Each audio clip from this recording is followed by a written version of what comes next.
Billionaire CEO trembles when ex-wife. He never stopped wanting walks into his boardroom after 20 years. The boardroom door slammed shut as Zara's hands trembled against the mahogany table. 20 years of careful distance shattered the moment Mike Winslow's voice cut through the silence like broken glass. "Did you really think you could steal my biggest client without facing me?" His eyes burned with the same fire that once consumed them both. The merger documents between them might as well have been divorce papers. Again, the tension in the room could have powered half of Manhattan. Zara straightened her shoulders, her chin lifting with the defiance he remembered all too well. "I didn't steal anything, Mike. Thornfield Industries chose my firm because we deliver results, not empty promises wrapped in family legacy."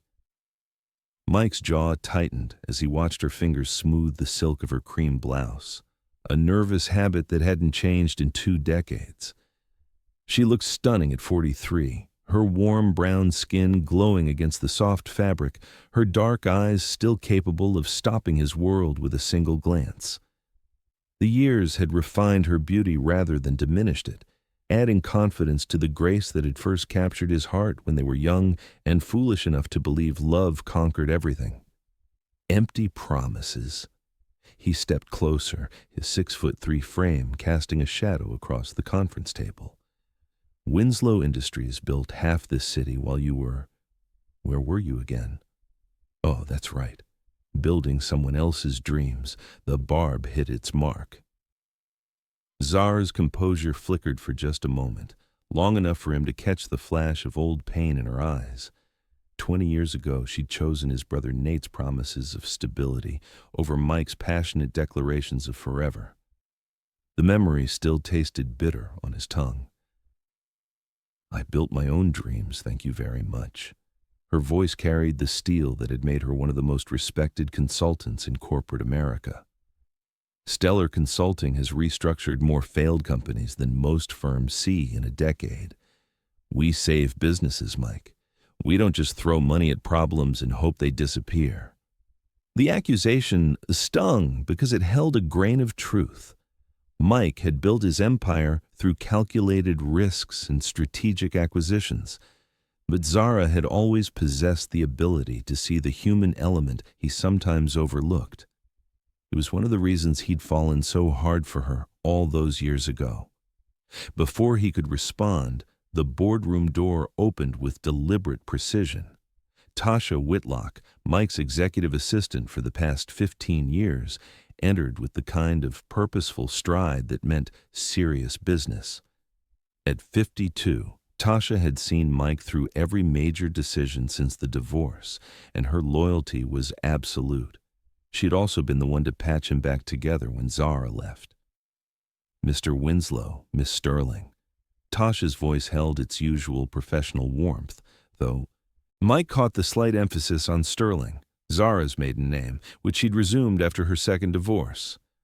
"The Thornfield representatives are waiting in conference room B. They've requested a joint presentation from both firms by 5 o'clock. Mike's blood chilled. "Both firms?" "I'm afraid so. They've made it quite clear that the project requires Winslow Industries' construction expertise and Stellar Consulting's restructuring capabilities. They want a partnership, or they're taking their $15 million development to Sterling Ross Construction." Zara's sharp intake was barely audible, but Mike caught it. Sterling Ross was his biggest competitor, and losing Thornfield would be a devastating blow to both their companies. The irony wasn't lost on him. After 20 years of carefully avoiding each other in professional circles, they were being forced together by economic necessity. "How long?" Mike asked, though he already dreaded the answer. "The project timeline is 6 months, Tasha replied. "Daily collaboration will be required."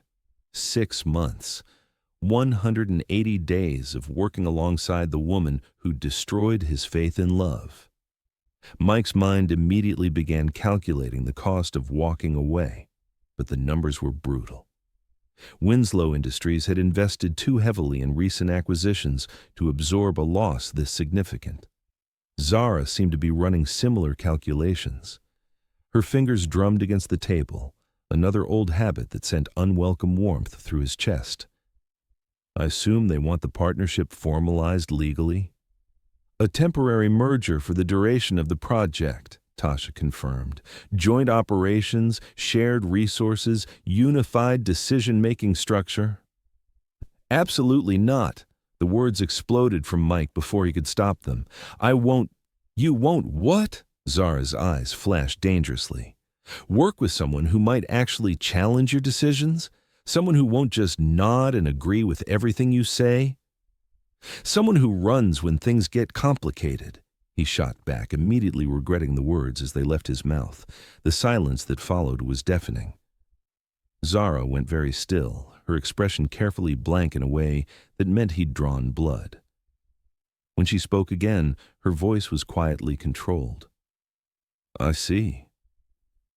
Well, then I suppose you'll have to decide what matters more, your pride or your company's future. She stood gracefully, gathering her files with practiced efficiency. Tasha, please tell Thornfield that Stellar Consulting accepts their terms. If Mr. Winslow chooses to participate, he knows where to find me. If not, I'm sure Sterling Ross will be very interested in acquiring whatever resources Winslow can't commit. Mike watched her move toward the door, his mind racing. She was calling his bluff, and they both knew it. But there was something else in her posture, something vulnerable in the way she avoided his eyes as she reached for the door handle. Zara. Her name left his lips, before conscious thought, soft enough that she almost didn't hear it. She paused, hand frozen on the brushed steel handle. For a heartbeat, she was 23 again, turning back to him with hope and uncertainty written across her features. But when she looked over her shoulder, her expression was carefully neutral. I never ran from anything complicated, Mike. I ran from something that was going to destroy me. The words hit him like a physical blow. Before he could respond, she was gone, leaving only the faint trace of her perfume and the echo of a truth he'd spent 20 years trying to forget. Tasha cleared her throat diplomatically. Shall I schedule a follow-up meeting, Mr. Winslow?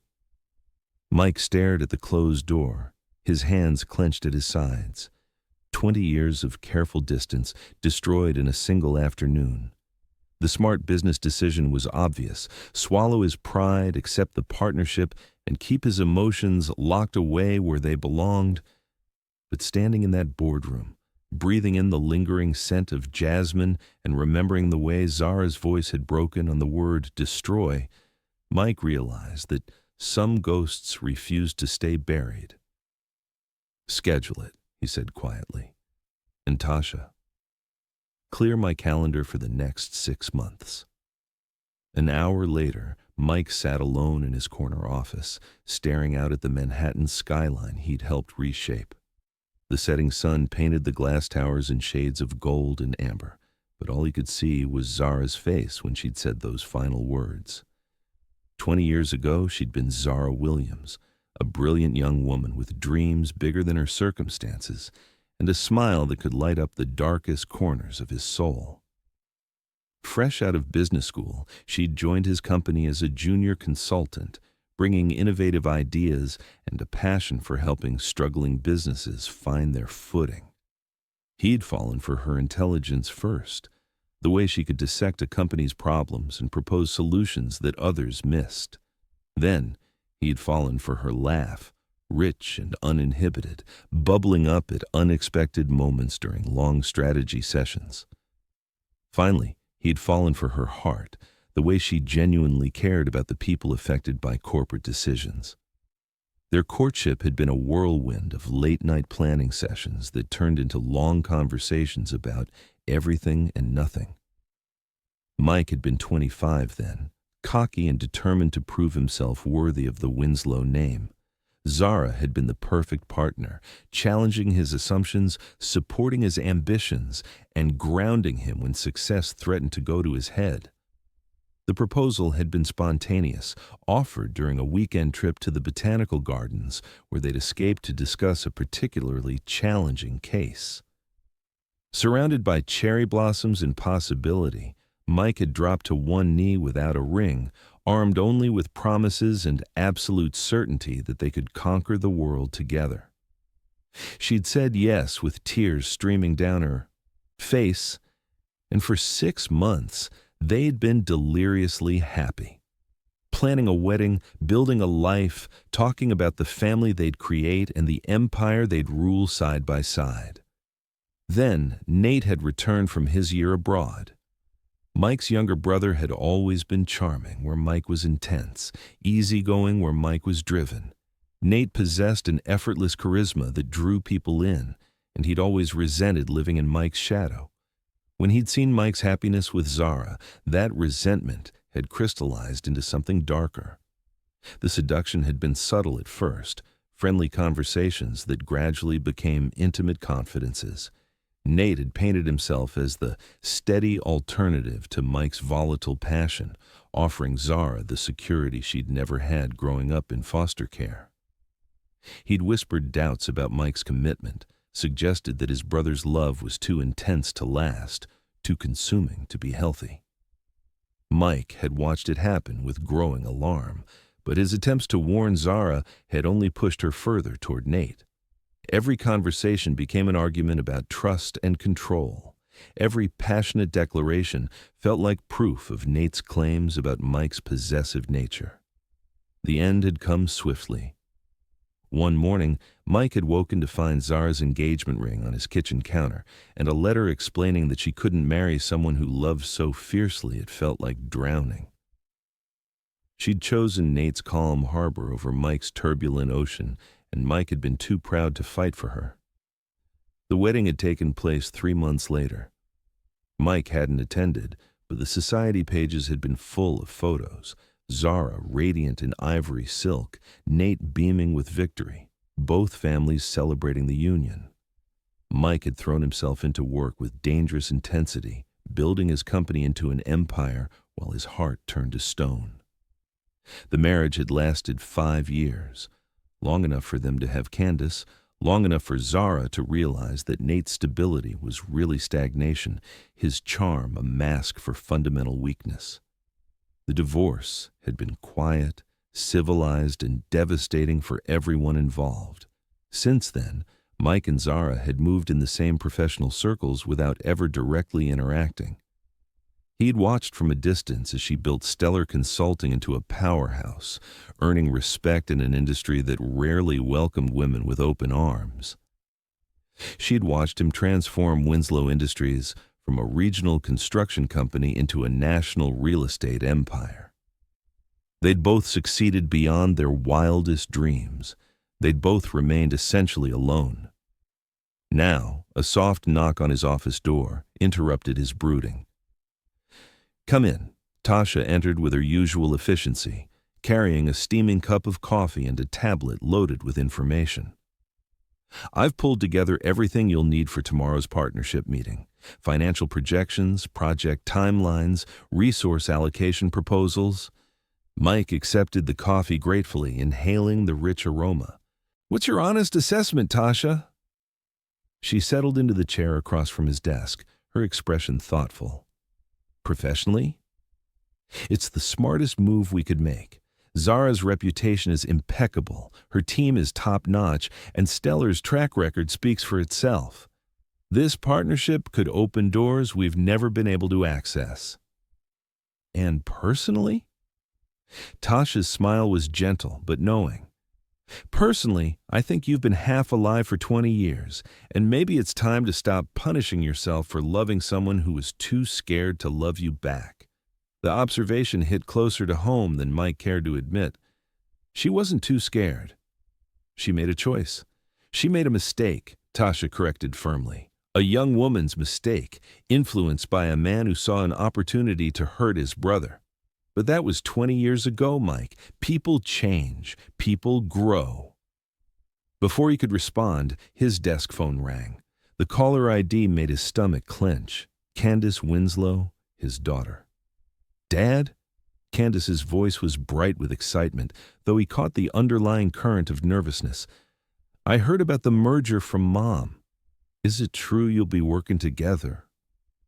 Mike closed his eyes, pinching the bridge of his nose. Of course, Zara had already told their daughter. Candace had spent her entire life shuttling between parents who maintained scrupulous politeness for her sake, never quite understanding why two people who'd clearly loved each other couldn't find their way back together. It's a business partnership, sweetheart. Temporary. But you'll be in the same building, having meetings together, actually talking to each other. The hope in her voice was almost painful. At 18, Candace was old enough to understand the complexities of adult relationships, but young enough to still believe in fairy tale endings. We'll be professional, Mike said carefully. Dad. Candace's voice took on the patient tone she used when she thought he was being deliberately obtuse. You know I love you both, right? But you've both been miserable for as long as I can remember. Maybe this is the universe giving you a second chance. The universe, Mike repeated dryly, has a twisted sense of humor. Or maybe, Candace said softly, it's finally ready to fix something that should never have been broken. After she hung up, Mike sat in the gathering darkness of his office, Tasha's words and his daughter's hope warring with 20 years of carefully constructed defenses. Tomorrow, he would walk into a conference room and formalize a partnership with the only woman he had ever truly loved, the woman who'd chosen his brother over him, the woman who'd disappeared from his life so completely that sometimes he wondered if he'd imagined their entire relationship. But tonight, for just a moment, he allowed himself to remember what it felt like to believe in forever, to remember the way Zara's eyes lit up when she laughed, the way she fitted perfectly against his side during late night planning sessions, the way she'd whispered yes when he'd asked her to marry him among the cherry blossoms. Tomorrow, they would be business partners. Tonight, he could admit that some part of him had never stopped waiting for her to come home. Have you ever faced someone from your past who still made your heart race after decades apart? Tell me about your second chance encounters in the comments. Let me know where you're watching from. And hit subscribe if you're already feeling the tension between Mike and Zara. The next morning arrived gray and drizzling, matching Mike's mood as he prepared for the partnership meeting. He'd chosen his most severe charcoal suit, the one that made him look like a corporate predator, because he needed every possible armor against what this day would bring. Tasha had arranged for the meeting to take place in Winslow Industries' largest conference room, the one with floor-to-ceiling windows overlooking Central Park. It was a power move, subtle but unmistakable. This was his territory, his rules. But when Zara arrived at precisely 9 o'clock, Mike realized that no amount of preparation could have readied him for the impact of seeing her again. She wore a tailored navy dress that skimmed her curves with professional elegance, her hair pulled back in a sophisticated chignon that revealed the graceful line of her neck. The delicate gold chain he'd given her for their 6-month anniversary caught the morning light, and he wondered if she'd worn it deliberately or if it was simply habit after all these years. Mr. Winslow. Her voice was coolly professional as she extended her hand for a businesslike shake. Miss Sterling. He accepted her hand, trying to ignore the way her skin felt exactly as he remembered, soft and warm and perfectly fitted to his palm. The contact lasted precisely 3 seconds, but it was enough to send electricity racing up his arm. She pulled back first, busying herself with arranging her materials on the conference table. I've prepared a comprehensive partnership proposal. I think you'll find the terms more than fair. Mike studied her profile as she worked, noting the subtle changes 20 years had brought. There were fine lines at the corners of her eyes, a sophistication to her bearing that spoke of hard-won experience. But her hands still moved with the same graceful efficiency he remembered, and she still bit her lower lip when concentrating. I'm sure they are, he replied, taking a seat across from her rather than beside her. Distance felt safer. You always were thorough. Something flickered in her expression, surprise maybe, or pleasure at the compliment. But it was gone so quickly he might have imagined it, The morning progressed with painful politeness. They discussed resource allocation, timeline management, profit sharing, and decision-making protocols with the kind of professional detachment that would have impressed any neutral observer. But Mike felt the undercurrent of tension in every exchange, the weight of unspoken history that made even the most mundane business discussion feel charged with significance. It was when they reached the section on management hierarchy that the first crack appeared in their careful facades. "I assume you'll want to maintain final approval on all major decisions," Zara said, her tone neutral but her eyes challenging. "That would be the logical structure," Mike agreed. "Winslow Industries is the senior partner in terms of resources and established client relationships." "Senior partner?" Zara's eyebrows rose fractionally. "Interesting choice of words. I wasn't aware this was a hierarchical arrangement. All partnerships have structure, Zara. Someone has to have final authority when disagreements arise. And naturally, you assume that someone should be you." The words hung in the air between them, loaded with far more than business implications. Mike found himself leaning forward, drawn by the familiar fire in her eyes. "I assume that the person with the most experience and resources should guide major decisions. Yes." "Experience?" Zara's voice dropped to a dangerous whisper. "I've successfully restructured over 200 companies in the past decade, Mike. What's your experience with failing businesses? Because buying successful companies and making them bigger isn't the same as saving dying ones. I built this company from nothing." "You inherited a solid foundation and expanded it brilliantly," she interrupted. "But that's not the same thing as what I do. My clients come to me when everything else has failed, when bankruptcy is the only alternative. I don't just throw money at problems. I dig into the human elements, the cultural failures, the systemic issues that money can't fix."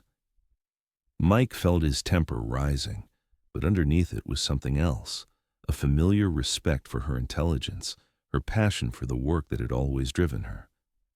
"And I suppose you think that makes you more qualified to lead this partnership?" "I think it makes us equals," she said firmly. "Partners. Not senior and junior, not leader and follower. Equals." The word hung between them, loaded with significance. They'd never been equals before, not when she was his employee, not when she was young and uncertain about her place in the world, not when his family's money and influence had created an unconscious imbalance in their relationship. But looking at her now, Mike realized she was right. The woman across from him wasn't the uncertain girl he'd once known. She was a force of nature in her own right, someone who'd earned her success through talent and determination rather than inheritance. "Equals," he repeated slowly. "Equals," she confirmed, and for the first time that morning, her smile was real. The tension in the room shifted, becoming something warmer and more complex. Mike found himself studying the way her eyes lit up when she was passionate about something, the way she gestured with her hands when making a point. These were details he'd forgotten, he remembered, fragments of the woman he'd loved that had somehow survived 20 years of careful forgetting. "All right," he said finally. "Equal partners. Joint decision-making on all major issues. But what happens when we disagree?" "We work it out," she said simply, "like adults, like the professionals we've become." "And if we can't?" Zara's smile turned slightly mischievous, and suddenly she looked young again. "Then we flip a coin. Best 2 out of 3. Despite himself, Mike laughed. It was the first genuine laugh he'd shared with her in 20 years, and the sound seemed to surprise them both. "Some things never change." "Some things shouldn't," she replied softly, and for a moment the careful professional distance between them wavered. Before either could explore that dangerous territory, Tasha appeared in the doorway. "I'm sorry to interrupt, but the Thornfield representatives have arrived early. They're requesting to see the partnership agreement before the presentation." The spell broke, and they were business partners again. But as Mike gathered his materials, he caught Zara watching him with an expression he couldn't quite read. There was something in her eyes, regret maybe, or curiosity about what might have been. "Shall we?" he asked, gesturing toward the door. "After you," she replied, but as they walked side by side down the hallway, Mike couldn't shake the feeling that something fundamental had shifted. The walls they'd both built were still standing, but for the first time in 20 years, he'd glimpsed the woman behind them, and despite every rational reason to maintain his distance, he found himself wanting to see more. Chapter 2. The Thornfield presentation went flawlessly. Mike and Zara complemented each other's strengths with the kind of professional synchronicity that impressed even the most skeptical board members. But beneath the polished performance, Mike found himself hyper-aware of every gesture she made, every inflection in her voice, every moment when their hands accidentally brushed while reaching for the same document. 3 weeks into the partnership, they'd established a routine that was both tortuous and oddly comforting. Daily morning meetings in the conference room, shared workspace in the executive wing, coordinated site visits to the Thornfield properties. They were professional, efficient, and careful never to be alone together for longer than absolutely necessary. Mike told himself it was working fine. He was wrong. The breaking point came on a Tuesday afternoon when Zara stumbled on the office building stairs, her arms full of merger files and architectural plans. Mike reacted instinctively, catching her around the waist and pulling her against him to steady her balance. The files scattered across the marble steps in a cascade of white paper, but neither of them moved to collect them. Zara's hands had landed, flat against Mike's chest, and he could feel the rapid flutter of her pulse through her fingertips. His arms remained around her waist, thumbs unconsciously brushing the silk of her emerald blouse. "Careful," he murmured, his voice rougher than intended. She looked up into his eyes, and suddenly they weren't 40-something business partners anymore. They were young lovers again, lost in each other's gravity. Her lips parted slightly, and Mike felt himself leaning down, drawn by a force stronger than logic. "Mr. Winslow? Miss Sterling?" A security guard's voice shattered the moment. They sprang apart as if burned, both suddenly fascinated by gathering the scattered documents. "Are you all right?" the guard asked, concern evident in his voice. "Fine," Zara said quickly, her cheeks flushed. "Just clumsy." But as they collected the papers together, their fingers touched and lingered longer than necessary. The electricity between them was undeniable, and they both knew it.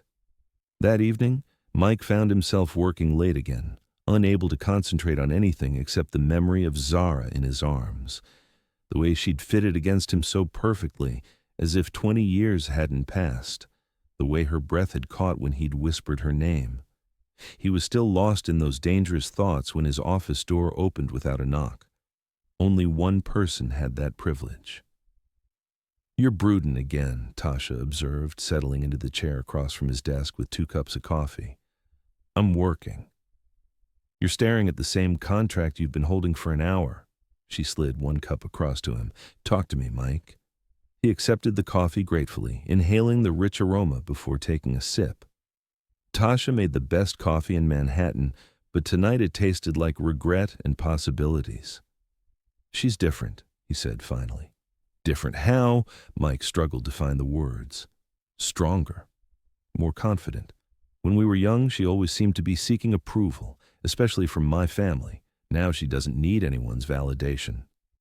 "And that bothers you?" "No." The word came out more forcefully than he'd intended. "No, it doesn't bother me. It's impressive. She's become everything I always knew she could be." Tasha's smile was knowing. But nothing? "We're business partners, that's all." "Is it?" Tasha's tone was gentle but persistent. "Because from where I'm sitting, it looks like 2 people who never stopped loving each other trying very hard to pretend they're strangers." Before Mike could respond, his desk phone rang. The caller ID made his pulse quicken. Zara's office number. Mike? Her voice was uncharacteristically shaky. I'm sorry to call so late, but there's been an emergency. Candace was in a car accident.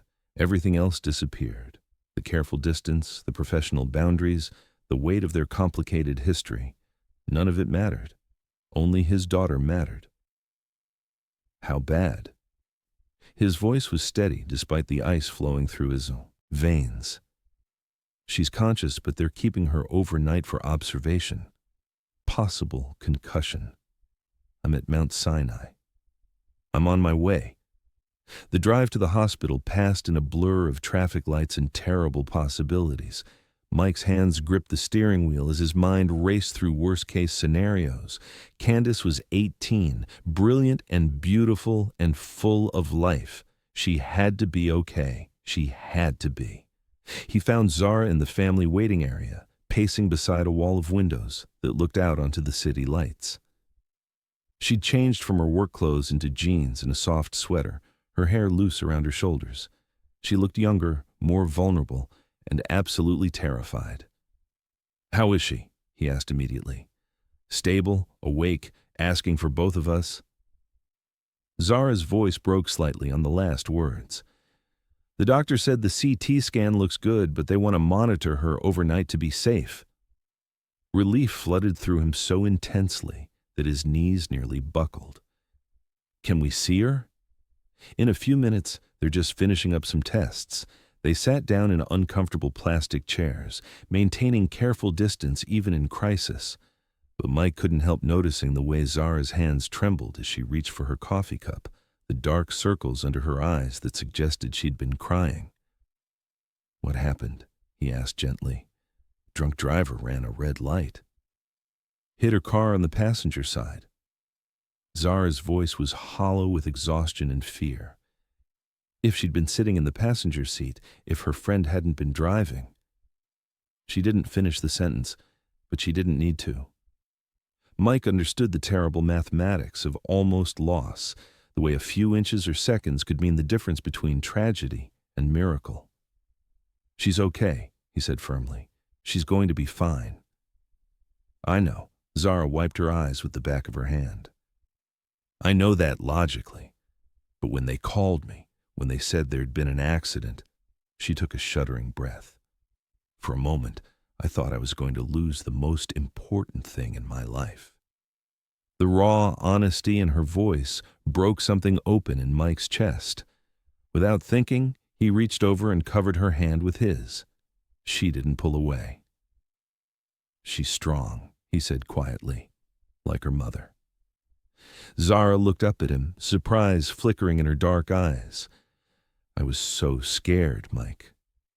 All I could think about was how much time I've missed, how many school plays I attended by video call, how many parent-teacher conferences I skipped for client meetings.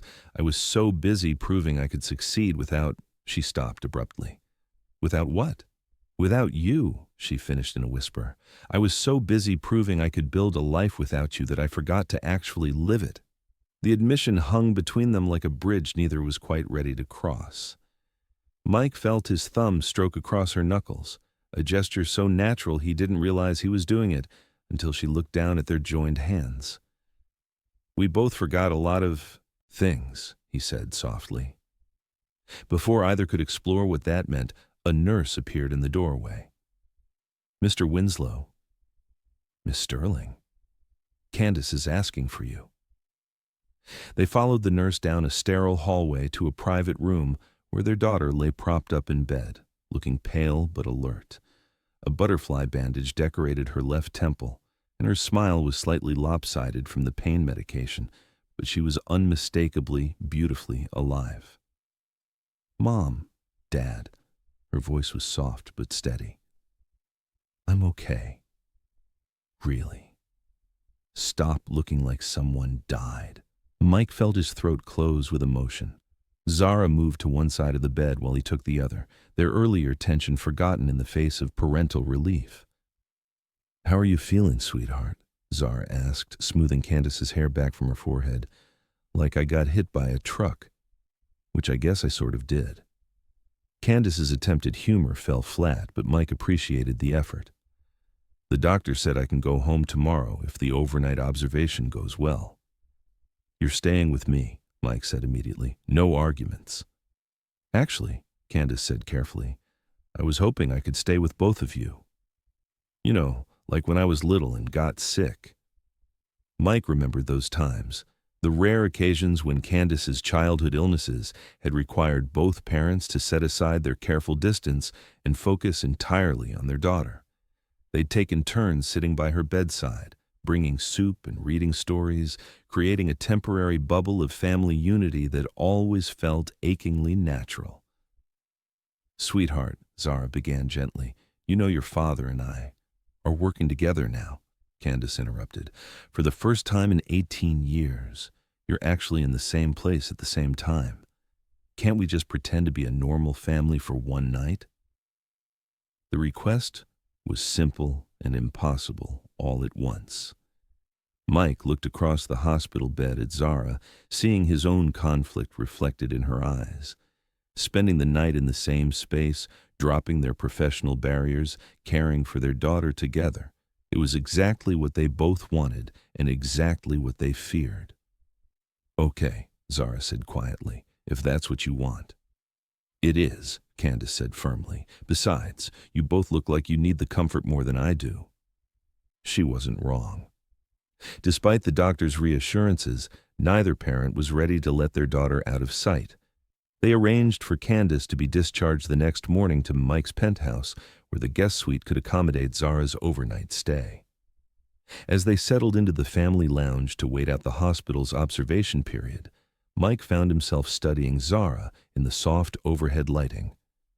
She'd pulled her legs up beneath her in the chair, looking smaller and more fragile than he'd seen her since their reunion.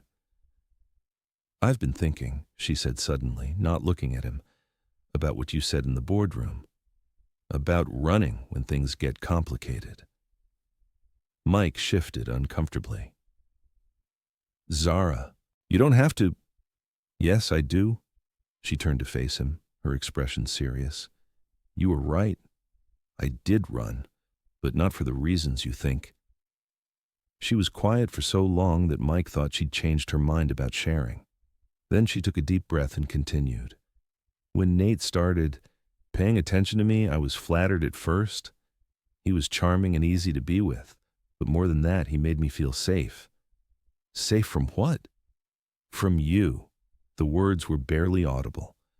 From the way you made me feel, like I was drowning in intensity, in a love so consuming it would swallow me whole. Mike felt his chest tighten. I never meant to make you feel that way. I know, and that's what made it so terrifying. You loved me completely, without reservation, and I'd never experienced anything like that. I grew up in foster care, Mike. Love always came with conditions, with the possibility of being sent away when I became inconvenient. Understanding began to dawn, painful and clear. So when Nate offered you something calmer, I thought it was safer. I thought if I chose the love that felt manageable, I wouldn't risk losing everything. Her laugh was bitter. Instead, I lost everything anyway, including myself.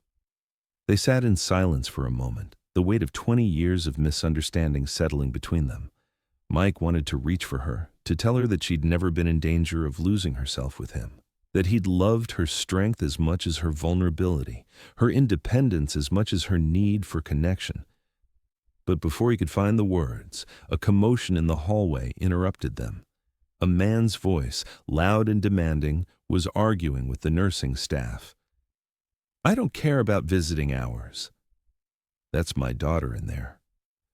Mike and Zara looked at each other in confusion. They were both here. Candace only had 2 parents. Then the voice got closer, and Mike recognized it with a sick feeling in his stomach. Nate. His brother appeared in the doorway of the family lounge, still handsome at 42, but with the kind of dissipated edges that spoke of too many late nights and poor choices. Behind him trailed a woman Mike didn't recognize, young, blonde, and looking distinctly uncomfortable. Well, well, Nate said, his smile sharp with malice. Isn't this cozy? The happy family reunited at last. Zara had gone very still beside Mike, her face carefully blank in a way that meant she was furious. Mike stood slowly, placing himself between his brother and the chair where Zara sat. What are you doing here, Nate? Visiting my stepdaughter, of course. When I heard about the accident, former stepdaughter, Zara corrected coldly. We've been divorced for 13 years, Nate. You have no legal relationship to Candace. Nate's smile widened, and Mike recognized the expression. It was the same look Nate had worn 20 years ago when he'd set his sights on destroying Mike's happiness. Legal relationship, maybe not. But I was her father for 5 years. That has to count for something. He turned to Mike with mock concern. How are you holding up, big brother? Must be difficult, being so close to what you lost. The taunt was designed to provoke, and Mike felt his temper flare. But before he could respond, Zara stood and moved to his side, her presence warm and steadying. Candace is sleeping, she said firmly. She doesn't need visitors right now, especially ones who haven't bothered to contact her in over a year. Harsh, Zara. But then, you always were good at cutting people out when they became inconvenient. The words hit their mark. Mike saw Zara flinch, saw the old shame and guilt flicker across her features. Without thinking, he stepped closer to her, close enough that their shoulders touched. You need to leave, Mike said quietly. Now. Or what? Nate's voice carried a challenging edge. You'll throw me out? That worked so well 20 years ago. 20 years ago, I was too shocked to fight back, Mike replied, his voice deadly calm. I'm not that man anymore. Something in his tone must have convinced Nate that pushing further would be unwise. The younger man's bravado faltered slightly, and he glanced around the hospital corridor as if suddenly remembering where they were. Fine. But this isn't over, Mike. It's never been over. He left with his blonde companion in tow, but the damage was done. The fragile intimacy that had been building between Mike and Zara shattered like glass. I should go, Zara said, reaching for her purse. Zara, don't... He's right, you know. Her voice was hollow. I am good at cutting people out when they become inconvenient. I cut you out. I cut him out. I've cut out everyone who's ever gotten too close. That's not true. Isn't it? She turned to face him, and Mike was shocked by the pain in her eyes. Look at my life, Mike. Really look at it. I have a successful company, a beautiful daughter, and absolutely no one else. No close friends, no serious relationships, nothing. I'm 43 years old, and I'm completely alone. You're not alone right now. The words hung between them, heavy with implication. Zara stared at him for a long moment, her expression cycling through hope, fear, and resignation. No, she said finally, but I will be. Because that's what I do, Mike. I run before I can be left behind. She started toward the door, but Mike caught her hand, stopping her mid-stride. The contact sent electricity shooting up his arm, and he saw her breath catch in response. Don't run this time, he said softly. Please. For a heartbeat, he thought she might stay. Her fingers tightened around his, and her eyes searched his face as if looking for something she had lost long ago. Then she pulled free, and the moment shattered. I'll see you at the office tomorrow, she said, and was gone. Mike stood alone in the family lounge, staring at the empty doorway and wondering how 20 years of careful distance could be destroyed and rebuilt and destroyed again in the space of a single evening. But as he settled back into his chair to maintain vigil over his sleeping daughter, he couldn't shake the memory of Zara's hand in his, or the way she'd moved to his side when Nate had attacked. For just a moment, they'd been united again, partners in the truest sense. It wasn't much, but it was something to build on. The next morning brought gray skies and a steady drizzle that matched Mike's mood as he waited for Candace to be discharged. She was feeling much better, chattering about her classes and friends with only the occasional wince when she moved too quickly. "Where's Mom?" she asked as they prepared to leave. "She had an early meeting," Mike replied, which was only partially true. Zara had indeed left early, but he suspected it had more to do with avoiding him than with business obligations. "You're both being weird again," Candace observed with the brutal honesty of teenagers. "What happened after I fell asleep?" Mike helped her into a wheelchair, hospital policy despite her protests. "Nothing happened. We're fine." "Dad." Candace's voice took on the patient tone she used when she thought adults were being deliberately obtuse. "I'm 18, not 8. I know something's wrong." As they made their way through the hospital corridors, Mike found himself torn between protecting his daughter's feelings and respecting her intelligence. She'd grown up watching her parents maintain careful distance, had learned to read the subtle signs of tension and retreat. "Your Uncle Nate showed up last night," he said finally. Candace's face darkened. "What did he want?" "To cause trouble, mostly." Mike kept his voice neutral, but he could see understanding dawn in his daughter's eyes. "And Mom ran away again." It wasn't a question. Candace had inherited Zara's intelligence along with her beauty, and she'd spent 18 years watching her mother's patterns of emotional retreat. "She's protecting herself," Mike said carefully. "Sometimes that's necessary. And sometimes it's just an excuse to avoid taking risks." The observation was uncomfortably astute. Mike glanced down at his daughter, seeing so much of both parents in her features. Zara's expressive eyes, his own stubborn jawline, a combination that had produced someone remarkable. "Relationships are complicated, sweetheart." "They don't have to be." Candace leaned back in the wheelchair, wincing slightly. "You know what I remember from when I was really little? Before you and Mom got so weird about being in the same room." Mike remained silent, not sure he wanted to hear this. "I remember you both laughing. Really laughing, not the polite kind you do now. I remember Sunday mornings when you'd all pile into the big bed and read the paper together. I remember feeling safe because my parents obviously loved each other." The memory hit Mike like a physical blow. Those Sunday mornings had been precious to him too, lazy hours when the demands of business could wait, when they were just a family enjoying each other's company. "We were younger then," he said quietly. "Younger, not different. The people you were then are still in there somewhere." Candace twisted in her wheelchair to look at him directly. "Mom's scared and you're hurt, and you're both too proud to admit you want to try again." Before Mike could respond, they'd reached the hospital's main entrance.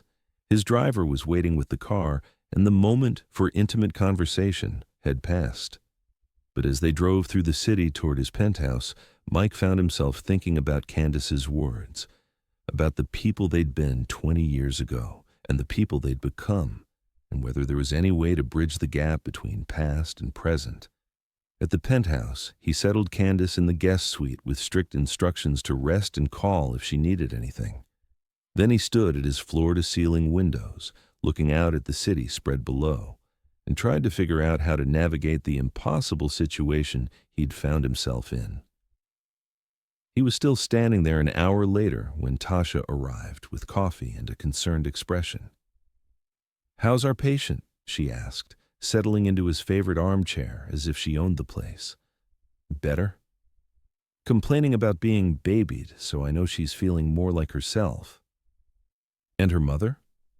Mike turned from the window, accepting the coffee gratefully. "Disappeared again, just like she always does when things get emotionally complicated." "Can you blame her?" The question surprised him. "I thought you were on my side." "I'm on the side of two people who clearly love each other figuring out how to stop being afraid of that fact." Tasha's voice was gentle but firm. "Nate showing up last night was a calculated move. He knew exactly what buttons to push to send Zara running. And she let him. Of course she did.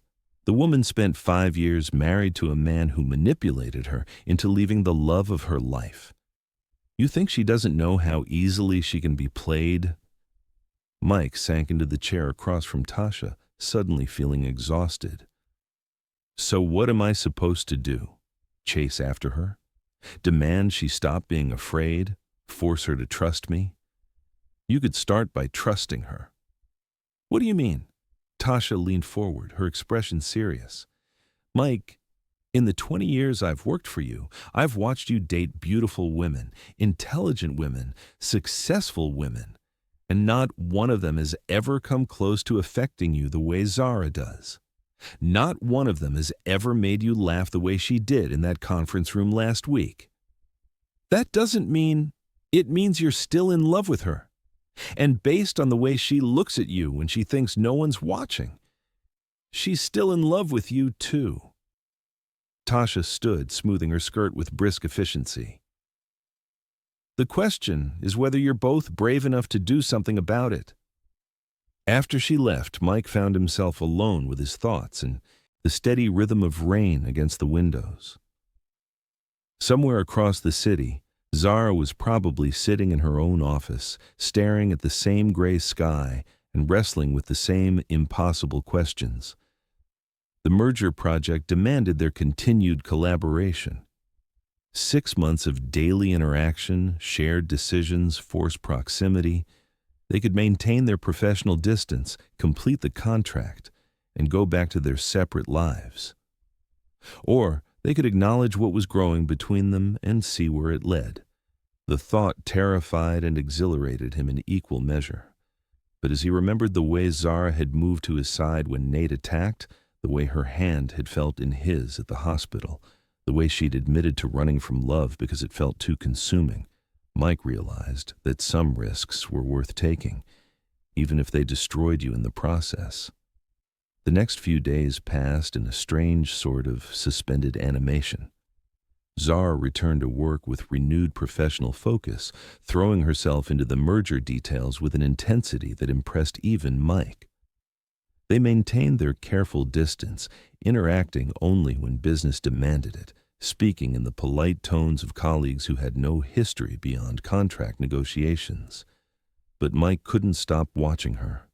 The way she tucked a strand of hair behind her ear when she was thinking. The way she gestured with her hands when she was passionate about an idea. The way she still bit her lower lip when concentrating on complex problems. 20 years had refined her beauty and strengthened her confidence, but underneath the polished exterior, he caught glimpses of the woman he'd fallen in love with. The one who laughed at unexpected moments, who cared deeply about the human cost of business decisions, who had once whispered yes when he'd asked her to marry him among the cherry blossoms. The breaking point came during their 3rd week back at work, when merger deadlines forced them to stay late reviewing architectural plans for the Thornfield renovation. They'd ordered dinner to the conference room and spread blueprints across every available surface, working in the kind of focused partnership that had once made them unstoppable.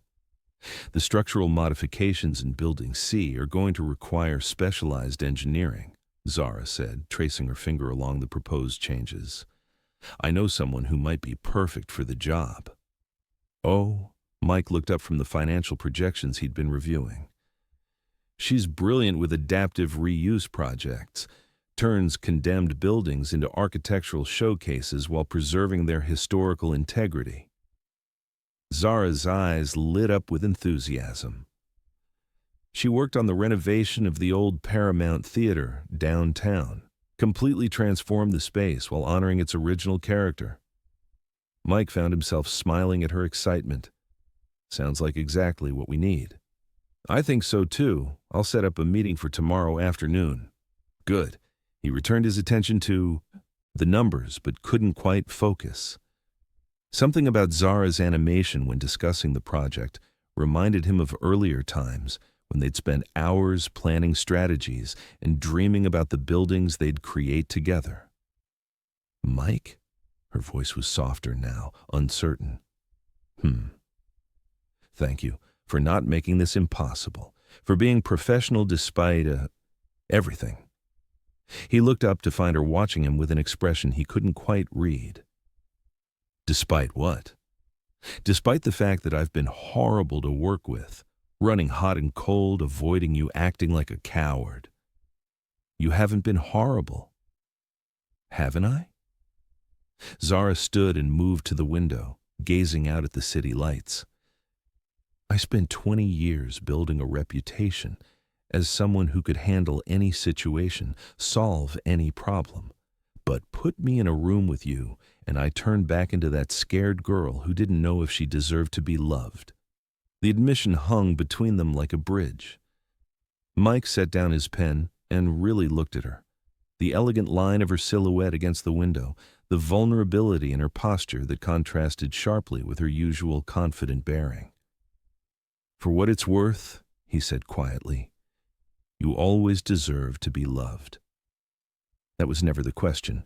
She turned to face him, tears gleaming in her eyes. Then what was? Whether you believed it yourself. The words hit their mark. Zara's composure finally cracked, and she pressed her hands to her face as 20 years of carefully suppressed emotion threatened to overwhelm her. Mike stood slowly, every instinct telling him to go to her, to offer comfort, to bridge the distance they had maintained so carefully. But he forced himself to stay where he was, to let her choose whether to accept what he was offering. I'm so tired, Mike, she whispered. I'm tired of being afraid, tired of being alone, tired of pretending I don't still. She didn't finish the sentence, but she didn't need to. The unspoken words hung in the air between them, heavy with possibility and promise. Still what? He asked gently. Zara looked up at him, her eyes bright with unshed tears and something that might have been hope. Love you. I'm tired of pretending I don't still love you. The confession shattered the last of Mike's restraint. He crossed the room in 3 quick strides, not stopping until he was close enough to see the gold flecks in her dark eyes, close enough to catch her if she decided to run again. Then don't pretend, he said simply. For a heartbeat, they stood frozen in possibility. Then Zara stepped forward, closing the distance between them, and suddenly she was in his arms where she belonged. The kiss was everything Mike had remembered and more, soft and desperate and full of 20 years of longing. Zara's hands fisted in his shirt as she pressed closer, and he could taste salt tears on her lips, could feel the way she trembled against him as if she couldn't quite believe this was real. When they finally broke, apart, both were breathing hard. Mike rested his forehead against hers, his hands framing her face as if she might disappear if he let go. What happens now? She whispered. I don't know, he admitted, but I know I don't want to spend another 20 years wondering what if. Zara's smile was radiant and terrified all at once. Neither do I. They held each other in the soft glow of the conference room lights, 2 people who had found their way back to each other across decades of hurt and distance. There would be complications ahead. Nate's interference, family pressure, the challenge of rebuilding trust after so much pain. But for now, there was just this. The weight of Zara in his arms, the scent of her perfume, the impossible reality that sometimes love was patient enough to wait for people to become brave enough to claim it. We should probably talk about this, Zara said eventually, though she made no move to step away from him. Probably, Mike agreed, pressing a kiss to her temple. But not tonight. No, she agreed softly. Not tonight. Tonight was for remembering what they had once been to each other and beginning to imagine what they might become again. Chapter 3. The weekend merger deadline arrived with the relentless inevitability of a storm. Mike and Zara had spent the past 3 days since their confession moving carefully around each other, professional by day, but sharing increasingly intimate conversations as evening meetings stretched later and later. Neither had explicitly acknowledged what was happening between them, but the tension was impossible to ignore. Every accidental touch lingered longer than necessary. Every shared glance carried weight. The air between them hummed with anticipation and the memory of that kiss in the conference room. Saturday morning found them both in Mike's penthouse office. The merger document spread across his dining table like a complex puzzle waiting to be solved. Candace had gone to stay with friends for the weekend, leaving them alone in the space that had once been their shared home. The environmental impact assessments are finally complete, Zara said, sliding a thick folder across the table. The news is better than we hoped. Mike reached for the folder at the same time she did, their fingers brushing in a contact that sent electricity up his arm. She didn't pull away immediately, and he found himself studying the delicate bones of her hand, the way her wedding ring finger remained bare after all these years. "That's good news," he said, though his attention was focused entirely on the woman across from him rather than the documents. Zara seemed equally distracted. She was wearing jeans and a soft cashmere sweater, the color of coffee, her hair loose around her shoulders in a way that made her look younger, more approachable, more like the woman he'd fallen in love with 20 years ago. "Mike," she began, then stopped, uncertainty flickering across her features. "What is it?" "This," she gestured between them, her cheeks flushing slightly. "What we're doing. What we're becoming again. Are we crazy?" He set down his pen and really looked at her, taking in the vulnerability she was trying so hard to hide behind professional composure. "Probably. Does that matter?" "It should. We have a business relationship to maintain. Employees who depend on both our companies, a daughter who's already been through enough disruption because of our inability to figure out how to be in the same room together. And I can't stop thinking about kissing you again." The admission hung between them like a challenge. Mike felt his heart rate accelerate as he saw the truth in her eyes, the want she was no longer trying to hide, the longing that matched his own. "Then maybe you should stop thinking," he said softly, "and start doing." Zara's breath caught audibly. For a moment she looked torn between desire and caution, between the woman she'd become and the girl who'd once believed in forever. Then she stood, moving around the table with deliberate grace until she was close enough to touch. Her hands came up to frame his face, thumbs stroking across his cheekbones as she studied his features with the intensity of someone memorizing something precious. "I was so young when I left," she whispered. "I thought I knew what I wanted, what I needed. But I was just scared. And now I'm still scared." Her smile was tremulous but real. "But I'm more afraid of spending the rest of my life wondering what we could have been." This time, when she kissed him, there was no hesitation. Her lips were soft and warm and tasted like the coffee they'd been sharing, and Mike felt something fundamental shift inside his chest. This wasn't just memory or nostalgia. This was two adults choosing each other with full knowledge of the risks involved. The kiss deepened naturally, years of separation and longing pouring out in the connection of lips and breath and heartbeat. When they finally broke apart, both were breathing hard. "Zara," he murmured against her temple. "Are you sure?" She pulled back enough to meet his eyes, and what he saw there took his breath away.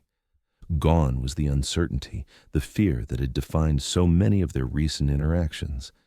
In its place was the quiet confidence of a woman who knew exactly what she wanted. "I made the wrong choice 20 years ago," she said simply. "I chose security over love, and I've regretted it every day since. I won't make that mistake again." Mike felt something tight in his chest finally loosen. "What are you saying?" "I'm saying I love you. I never stopped loving you, even when I tried to convince myself I had." Her hands were still framing his face, anchoring them both in this moment of truth. "I'm saying I want to try again, if you'll have me." The words he'd waited 20 years to hear finally spoken aloud.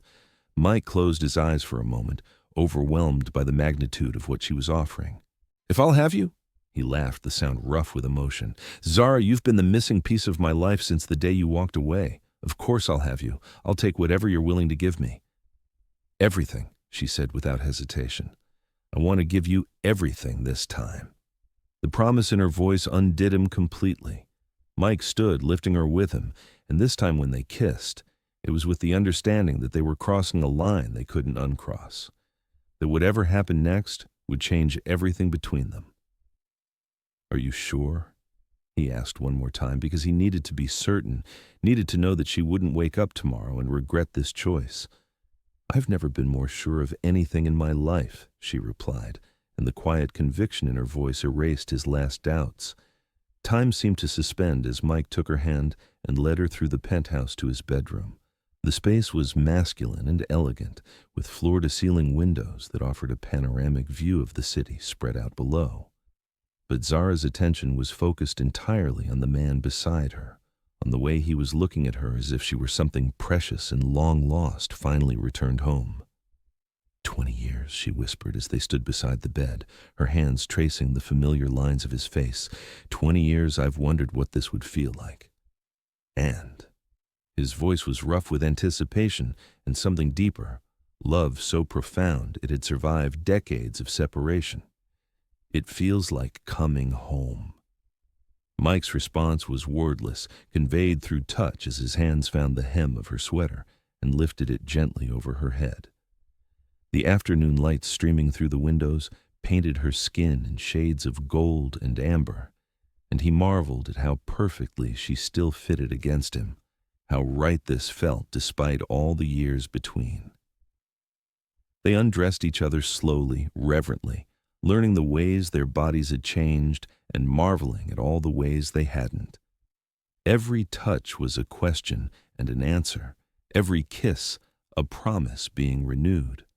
When Mike traced the delicate line of her collarbone with his lips, Zara's soft gasp reminded him of summer nights 20 years past. When she ran her fingers through his hair, now silver at the temples, he remembered why he'd never been able to love anyone else quite this way. "I've missed you," she breathed against his neck, her hands exploring the familiar landscape of his shoulders and chest. "I've missed this, feeling like I belong somewhere."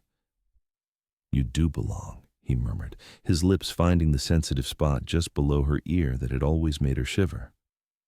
"You belong here, with me." Their joining, when it came, was both achingly tender and desperately passionate. 20 years of separation dissolved in the space of a heartbeat as they rediscovered the perfect rhythm they'd once shared, the way their bodies spoke a language only they understood. Mike watched wonder bloom across Zara's features as they moved together, saw the moment when she stopped thinking and simply felt. Her eyes fluttered closed, then opened to meet his gaze. And in that moment, he saw not just the woman she'd become, but echoes of the girl who'd once promised to love him forever. "I love you," she whispered as they crested together, the words torn from somewhere deep and true. "I love you. I love you. I love you." The repeated declaration undid him completely. Mike buried his face against her throat, overwhelmed by the magnitude of what they'd just shared, the absolute rightness of being with her again. Afterward, they lay entwined in the fading afternoon light, neither willing to break the spell by moving or speaking.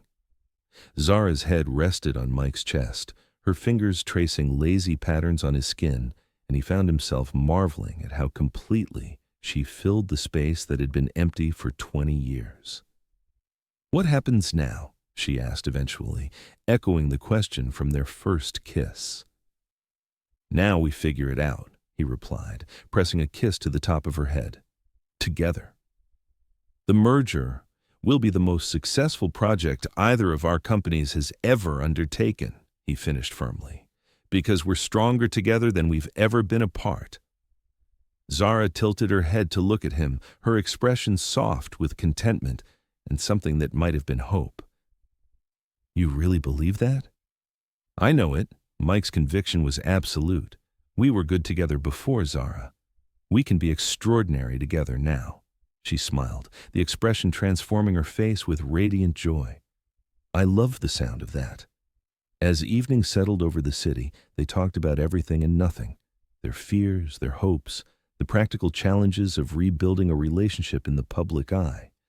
But underneath the words was a deeper communication, the rediscovery of intimacy that went far beyond physical connection. When Zara fell asleep in his arms as the sun set behind the Manhattan skyline, Mike allowed himself to believe, for the first time in 20 years, that happy endings might actually be possible. The morning brought complications, as Monday mornings inevitably did. They woke, tangled together in Mike's bed, sunlight streaming through the windows and the sounds of the city coming to life below. For a moment, Zara looked confused, as if she couldn't quite believe where she was. Then memory returned, and her face lit up with a smile that made Mike's heart skip. "Good morning," she murmured, stretching against him like a contented cat. "Very good morning," he agreed, pressing a kiss to her temple. But as they prepared for the day ahead, reality began to intrude. They had a merger to complete, employees to face, and the inevitable questions that would arise when two people who'd maintained careful professional distance suddenly began arriving at work together. "We should probably discuss how to handle this at the office," Zara said as she borrowed one of his. "Shirts to wear with yesterday's jeans." "What's to handle?" "We're adults in a relationship. It happens." Zara's expression suggested it wasn't quite that simple. "Mike, we're not just any adults. We're two CEOs with a complicated history and a very public past. When word gets out that we're back together, and it will get out, there are going to be questions about our judgment, our motivations for the merger, whether we can be trusted to make decisions based on business rather than emotion." Mike hadn't considered the broader implications, but he could see her point. Their reunion would be news, and not all of it would be positive. "So what do you suggest?" "We take it slowly. Keep things private until the merger is complete, and we can prove that our personal relationship enhances rather than compromises our professional judgment." It made sense, but Mike found himself resistant to the idea of hiding what they'd found again. "How slowly?" "Slowly enough that when we do go public, no one can question whether we got back together for business reasons or emotional ones." Zara moved closer, her hands coming up to straighten his tie with the kind of intimate familiarity that felt both new and ancient. "I want this to work, Mike. Really work this time. That means being smart about how we handle the external pressures." Her reasoning was sound, but as they drove to work in separate cars and maintained careful professional distance during their morning meetings, Mike couldn't shake the feeling that they were making the same mistakes that had contributed to their original downfall, allowing outside forces to dictate the terms of their relationship. The test came sooner than expected when Ron Vantrell arrived unannounced at Mike's office Tuesday afternoon with a proposal that made Mike's blood run cold. "I'll cut straight to the point," Ron said, settling into the chair across from Mike's desk, with the confidence of a man who held all the cards. "I know about you and Zara." Mike kept his expression carefully neutral. "I'm not sure what you mean." "Come now, Mike. You're both glowing like teenagers, and she's been wearing the same jewelry 2 days in a row. Not exactly Zara's usual style." Ron's smile was predatory. "The question is, what are you willing to do to keep that information private? Are you threatening me? I'm offering you a business proposition. I want the Thornfield contract, and I'm willing to pay handsomely for it. Transfer the deal to Sterling Ross Construction, and your romantic reunion stays between us. Refuse, and I'll make sure every business journal in the city knows that the Winslow-Sterling merger was motivated by rekindled love rather than sound business judgment." Mike felt fury building in his chest, but he forced himself to remain calm. "And you think that would damage us?" "I think it would raise questions about your objectivity that neither of your companies can afford right now. Winslow Industries is overextended from recent acquisitions. Stellar Consulting depends on its reputation for impartial analysis. Questions about your motivations could destroy both businesses.